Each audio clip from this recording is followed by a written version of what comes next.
Hello everyone, welcome to Analog IAS. Today we are going to discuss about Global Climate Change Alliance. It is an initiative of European Union. It aims to build a new alliance on climate change between European Union and poor developing countries.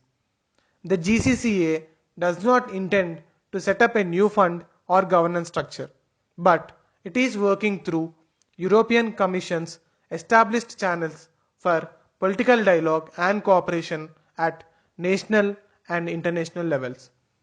Its objectives are to strengthen dialogue and cooperation on climate change between European Union and developing countries, in particular least developing countries and small island developing states. It creates a platform for dialogue and exchange of experience on climate policy.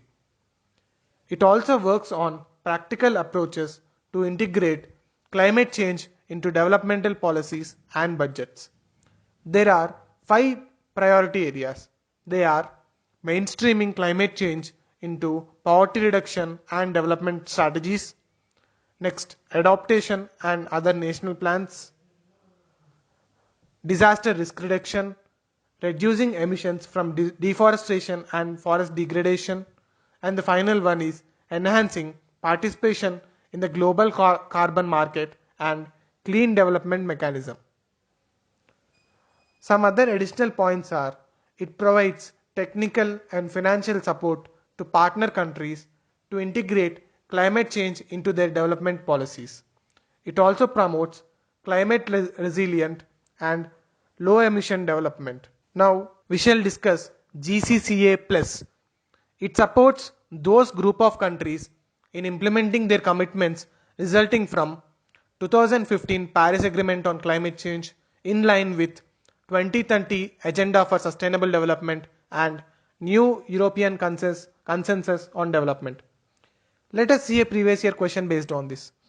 With reference to Global Climate Change Alliance, which of the following statements is or are correct? 1. It is an initiative of European Union. This statement is true. 2.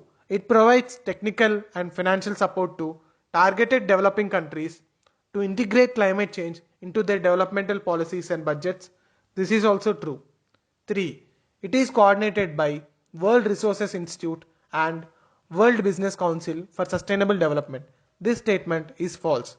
There is no such thing mentioned in Global Climate Change Alliance. So the correct answer is A, 1 and 2 only. Thank you.